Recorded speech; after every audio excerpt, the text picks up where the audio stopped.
ancora oggi alla base di quel progetto di integrazione europea che solo è in grado di garantire pace, sicurezza e progresso sociale nel nostro continente. Vi ringrazio.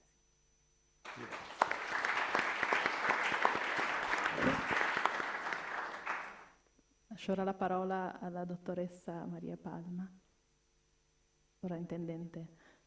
Buonasera, io ringrazio per l'invito e partecipo davvero molto volentieri a questo evento che, come è già stato ricordato, valorizza le fonti archivistiche e le carte Trentin che oggi sono conservate presso vari soggetti sul territorio nazionale. Porto volentieri il saluto della sovrintendenza anche per i rapporti di collaborazione che ormai da diversi anni intercorrono col Centro Trentin e con l'Associazione Resistenze.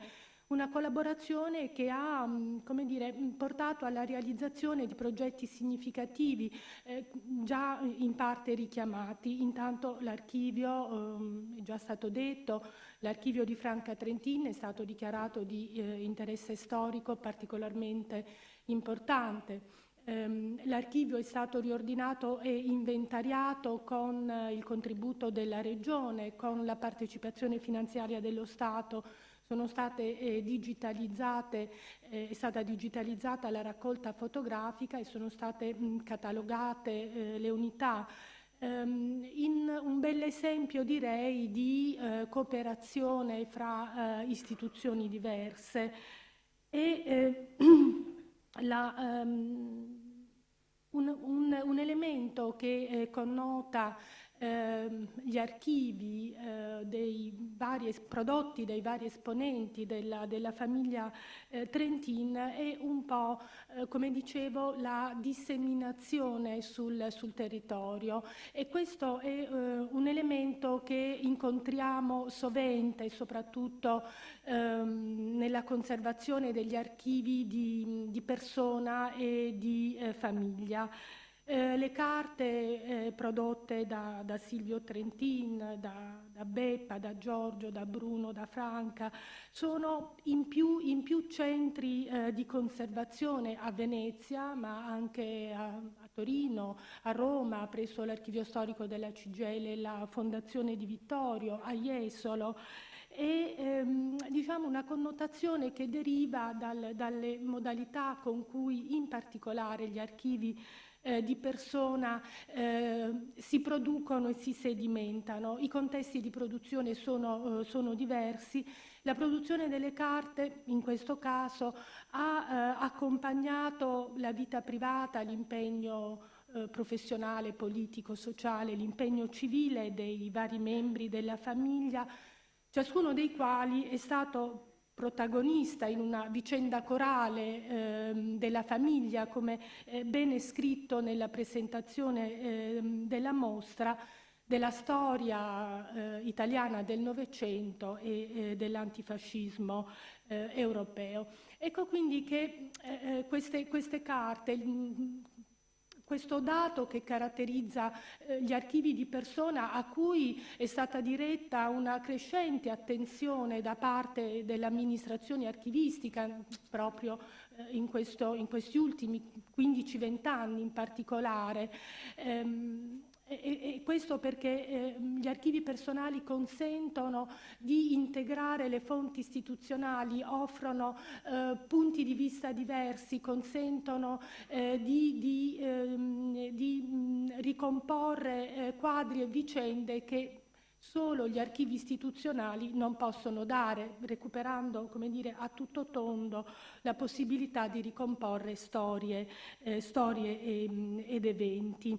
Ecco, dicevo, questa dispersione, questa diffusione sul territorio, questo policentrismo, come ormai usiamo dire, nella conservazione degli archivi, richiede in particolare l'attenzione degli archivisti, perché si pone la necessità di ricollegare le fonti, di stabilire le relazioni necessarie tra i soggetti che hanno prodotto le carte e i complessi archivistici conservati un po' qui, un po' là. Insomma, pongono la necessità di riannodare fili. Ecco, volevo segnalare questo dato anche per ricordare un recente intervento della Soprintendenza archivistica proprio di censimento dei nuclei, dei complessi delle carte Trentin che sono conservate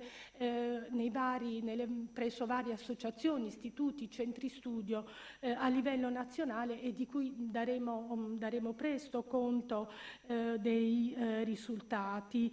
L'intento è quindi quello di dare un contributo per ricomporre le tante testimonianze sparse, disseminate sul territorio e le vicende individuali e corali, come si diceva, di una famiglia che ha avuto un ruolo centrale nella storia italiana del Novecento e non solo italiana. Grazie.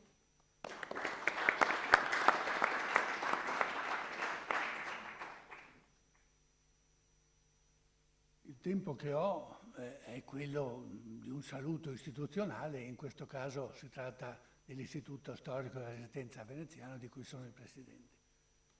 E dunque allo stesso tempo di tutte le persone che mi hanno preceduto. Ma insomma, credo che a questo punto posso usare i minuti per avviarvi ad una lettura sia del Centro Trentin, che ha pensato e realizzato in prima persona la mostra, sia della stessa mostra per come l'ho potuta prima vedere in internet e poco fa, molto rapidamente, direttamente nella sala. A me sembra che sia una mostra, oltre che un centro, assai felicemente controcorrente. Basterebbe già l'antifascismo, certo da un punto di vista formale, giuridico formale, stancamente ripetitivo, l'antifascismo c'è sempre stato e continua ad esserci, ma non con quegli ardori e con quelle immedesimazioni militanti che i Trentin richiederebbero per essere all'altezza dell'oggetto. Perché un qualunque tema, se lo ripensi, deve essere all'altezza del tema. Ora, qui abbiamo uno che tra 25 e 26 molla la cattedra Ca' Foscari e se ne va, perché lui insegna diritto pubblico e non si può insegnare diritto pubblico in un'Italia in cui Alfredo Rocco sta già cominciando a scardinare il codice precedente e, da grande giurista qual era, rifarne un altro all'altezza del regime che si prepara. Non si può. Non si può. Ma non avrebbero potuto anche alcune centinaia e migliaia di altri intellettuali delle diverse categorie, eppure hanno benissimo potuto, muovendosi ad una temperatura evidentemente molto meno calorosa di quella dei Trentin. Quindi restituzione della militanza all'antifascismo. Non è poco, credo che le fotografie si sono fotografate in gran parte a vicenda, non pare che ci fosse uno di loro particolarmente deputato a fare fotografie. Insomma, ci raccontano questa famiglia, dice in uno dei pannelli una didascalia, al tempo stesso questa famiglia allegra e rigorosa ed allegra. Cosa c'era da essere allegri dopo essersi spiantati da una condizione di vita decisamente benestante e avere utilizzato gran parte dei capitali per un'azienda agricola che, ahimè, non funziona. E a questo punto era vero, nuovo cambiamento di vita. Bisognava che la famiglia fosse molto unita, funzionasse molto bene dal punto di vista dei caratteri diversi che vi si fondevano, dei ragazzi che venivano tirati su da quel padre e quella madre. Mi sono fatto l'idea, non l'ho conosciuta, che questa Beppa, la madre, la moglie, fosse un po' il perno attorno a cui tante cose giravano. Un elemento assolutamente necessario. Qui il terreno si fa scivoloso perché potremmo ricacciare la presenza femminile, che è importantissima nel Centro Trentin e in questa mostra, ricacciarla semplicemente verso la cura, cioè verso il femminile tradizionale. Non credo affatto che l'Associazione Resistenza e il Centro Trentin interpretino la figura di Beppa Nardari Trentin in questo senso. E non è questione di interpretazione, è questione di fattualità. Per tenere insieme tra l'Italia lasciata e la Francia, in cui bisognava inserirsi questo gruppo familiare, bisognava riuscirci. E riuscirci tra gli anni 20, gli anni 30 e i primi anni 40. Sull'orlo, a un certo punto, anche della guerra di Spagna, perché i vari luoghi in cui vanno a stare diventano un crocevia di passaggio degli antifascisti, anch'essi degli antifascisti militanti, e non c'è solo una libreria, che è un altro degli approdi professionali, diciamo, di Silvio, ma una libreria che è un porto di mare di coloro che vanno e che vengono. È lì quindi che i ragazzi Trentin, la ragazza Trentin e i due ragazzi Trentin apprendono a vivere, starei per dire pericolosamente, e dopo tutto, Silvio Trentin era stato aviatore al termine della Prima Guerra Mondiale. Vivere pericolosamente ci potrebbe ingiustamente portare nei paraggi di Gabriele D'Annunzio, strani paraggi per un Trentin, e però gli è pur venuto in mente di andare a fare l'aviatore. L'aviatore nel 1914-18 non era la cosa più sicura come arma. Partire e arrivare era la cosa più difficile, più ancora dei duelli con l'eventuale Barone Rosso. E Silvio, oltre al coraggio intellettuale che dimostrerà tra qualche anno, ha evidentemente anche un coraggio fisico. Altro elemento da mettere in rilievo. Il Centro Trentin pone al centro dei suoi interessi un gruppo, un soggetto collettivo.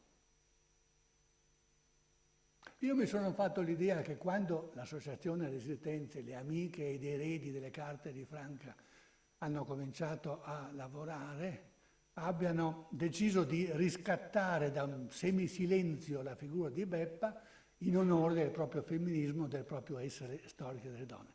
Hanno fatto bene. Poteva essere una scelta d'ordine ideologico e si è invece manifestata come qualcosa di documentatamente opportuno.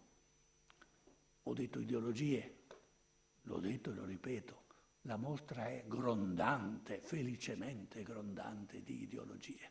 Oh sì, le ideologie non sono morte in questa mostra perché non erano morte nella famiglia Trentin. Certo, bisogna riuscire a liberarsi del peso dell'uso sbagliato delle parole, e questa è una di quelle che oggi maggiormente ne soffre. Le ideologie sono morte. Sono morte alcune, sono vive altre, ognuno ci sceglie la sua, tra i vivi e tra i morti. Ma se ragioniamo sui Trentin è evidente che ci volevano le grandi concezioni del mondo, gli ardori, il coraggio, perché poi si trattava di tradurre in vita quotidiana le grandi scelte a monte, in vita quotidiana, restando in tempo di pace e in tempo di guerra sul sociale, sul politico, sul personale, all'altezza delle scelte. E quindi, avviandomi verso la conclusione dei miei 10 minuti, ho pronunciato la parola ideologie, e già questo so che è discutibile, non mi voglio far mancare nulla, adesso dirò eroico. Sì. Cosa vediamo se non la dimensione eroica nel civile? Ho fatto riferimento all'aviatore della Grande Guerra, legato alla Croce Rossa, uno potrebbe dirmi, e quindi recuperando in corner, ecco, in chiave vagamente pacifista, ma poi tutto il resto invece ha a che fare con il coraggio ad alto livello nella vita quotidiana dei civili, perché anche i civili possono essere chiamati a delle durissime scelte. Ma spesso si dice la tessera del pane, la tessera del fascio, perché tenevo famiglia, ma anche Silvio Trentin teneva famiglia, anche la famiglia Trentin era una famiglia. Ma allora che cosa vuol dire? Vuol dire che forse il soggetto collettivo famiglia, questa famiglia che continuamente ci viene ricordata, in particolare nel nostro paese, come luogo dei luoghi, e che così spesso ci fa sbuffare, perché quante volte la famiglia è freno. Anche Bruno Trentin da ragazzino sbuffava qualche volta, anche in questa famiglia piena di ardore gli poteva diventare necessario avere voglia di qualche cosa in più, perché evidentemente Bruno, giovanissimo, eccedeva la media, era un po' meno forse, diciamolo dialettalmente, camoma di Giorgio, se ho capito bene la differenza dei profili e dei ruoli. È importante che all'interno di un soggetto collettivo persistano i soggetti individuali. Vuol dire che non riuscivano a sbranarsi, qualche volta gli sarà venuto voglia di sbranarsi un pochettino, come in ogni famiglia, ma vuol dire che non ci riuscivano. Allora, ecco, questa è la lettura che personalmente mi è venuta di fare sulla base delle letture dei grandi testi dello storico del diritto Silvio Trentin. Abbiamo fatto dei convegni di recente anche a San Donà, la cittadina in cui è nato. Quindi, naturalmente, le sue opere, i suoi scritti fanno parte integrante dell'affermarsi protagonistico di questo personaggio. Per la verità, assai meno di quanto sarebbe giusto. Certo, la sfortuna di morire nel 1944 è dura. Avrebbe potuto fare chissà quante altre cose, diventare chissà che cosa.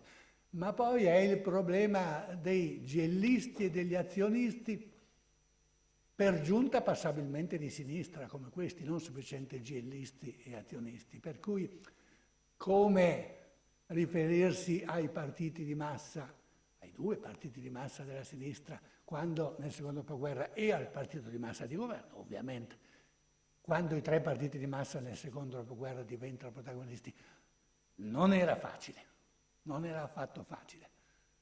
Può darsi che in una certa misura, defunti tutti i partiti, ecco, una felice circostanza aggiuntiva, questa sì, positiva, sia che allora sì, adesso, da qualche anno, è venuto il momento dei Trentin. Auguriamocelo. Grazie.